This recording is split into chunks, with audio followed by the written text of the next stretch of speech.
আপনাদেরকে সত্যিকার একটা বাস্তব একটা কথা বলি। বাস্তব কি জানেন? যদি আপনি ভিডিও ভাইরাল করতে চান তাহলে লাফালাফি করে আপনাকে ভিডিও ভাইরাল করতে হবে, যেটা সত্য কথা।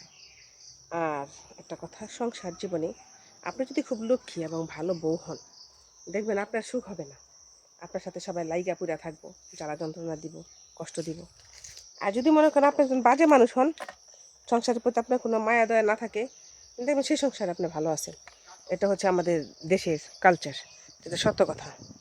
তো আমার একটা জিনিস মনে আছে, আমার শ্বশুর বাড়িতে এক মহিলা একদিন আমাকে বলছিল, আমার নিজের বাপের বাড়ির সম্পত্তির জিনিস আমার যখন আমি আনতে চাইছিলাম, আমার আনতে হইব, কারণ সে কোথায় গেছে জানি না, কারণ ওই লোকটার কোনো খোঁজ খবর নাই, তো ওই জিনিসগুলো আমি আনি।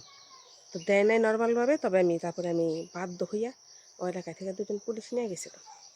তো পুলিশের কাছে তারা ওই এলাকার মানুষগুলা অন্যায়ভাবে আবদার করতেছে, অন্যায় আবদারগুলা করতেছে, অন্যায় কথাগুলো বলতেছে যে আমি খারাপ, আমারে বলতেছে। তারপরে দেখেন পুলিশে কি করলো, পুলিশের প্রমাণগত যে না, সে তো খারাপ না, এগুলো তার বাবার বাড়ির সম্পদ, সে নিয়ে যাবে, আপনাদের না। বউ নিয়ে খাইবেন, আপনাদের সম্পদ নিয়ে বউ নিয়ে খাইবেন, তার বাবার বাড়ির সম্পত্তি আনা। ফট করে এক বেটি উঠা কয়, যে কথা জীবনে অবিশ্বাস্য, ওটা কয়, হ্যাঁ এই সেরি ভালো না, এই সেরি আরো আগে 5-6টা বিয়ে হয়েছে। ভাই, 10টা বছর ধরে আমি এ বেতে একা রয়েছি, আর আমার ও বেতে কয় আমারে আমার আগে আগে বলে 5-6টা বিয়ে হয়েছে। আসলে আসলে কি তাই? তো বেটির কথা কওয়ার পরে পুলিশে গেছে এইটা, আপনি এটা কি কথা কইলেন? হ্যাঁ সম্পর্কে আমরা জানি ভালো করে, এই ধারণা আছে আমাদের, আমরা খোঁজ খবর নিছি। একজন ভালো বাড়ির মেয়া এই জায়গায় বিয়া দেহার বাপ মা ঠকে গেছে, আপনি এই কথা বললেন কে লিগা? পরে বেটি কথা কয় না।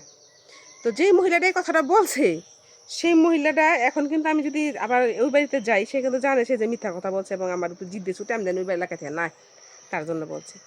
তো সে যে কথা, এখনও কিন্তু আমি ওই এলাকায় গেলে ওই আপাটার বাড়িতেই খাই, আপাটার ঘরে বসে খাবার খাই। ঠিক আছে, এই ভিডিওটা তার মেয়েও দেখবো এবং লাইক কমেন্টস হয়তো যদি মন চায় করবো, আর না মন চাইলে করবো না। কিন্তু আসলে কি জানেন, কয়েকটা বাস্তব বাংলাটা কথা আছে, হাতি যখন ফান্দে পড়ে চামচারে তারা লাথি মারে, ঠিক আছে।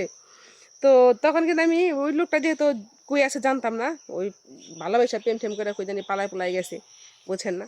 কিন্তু কেউ আমার কথা না, ওই এলাকার মানুষগুলো, আমি সত্য কথা বললো না, আমি একজন বুদ্ধিমান মানুষ, কিন্তু ওই দেশে অসৎ মানুষটারে তারা সাপোর্ট করতো, কিন্তু সৎ মানুষটাকে সাপোর্ট করতো না। তো তারা কেমন মানুষ বুঝেন, তারা কি করতো, তারা অন্যায় যেটা হেটারে হয় হয় করতো, কিন্তু আমার একটা ডাবায় রাখতো। আমি যে তাকে 10 লাখ টাকা দিয়েছি, তাকে বাড়িতে গড় তুলছি, এগুলোর কোনো মূল্যই আসছিল না। এত খারাপ ব্যবহার ছিল তাদের, এত জঘন্য ছিল, বুঝছেন। শেষমেশ কী করছে জানেননি? শেষমেশ পুলিশে শুধু গড়টা আর ফার্নিচারগুলো আমি আনছিলাম।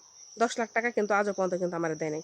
তার ছেলে যে তার অন্য আপন খালাতো বোনের বিয়ে করছে, আজও পর্যন্ত আমি মামলা করছি, 3বার জেল খাটাইছি, কিন্তু আমার টাকা কিন্তু আমার ফেরত দেয়নি। এমনকি ওই লোকটা আমার তোয়ানের, আমার ছেলের ওই দাদু সবসময় বলে যে আমি টাকা দিয়ে দেবো, আর টাকা না দিতে পারলে আমাকে বাড়িটা আমি তোমার ছেলের নামে লিখে দেবো। সারা জীবনে এই কথা বলতেই আছে, কিন্তু কিছু দিতেছে না, বুঝছেন। তো তারা যায় কত খারাপ মানুষ তাহলে বুঝছেন। আল্লাহ জানে তাদের বিচার আল্লাহ কীভাবে করবো, এটা আমি জানি না।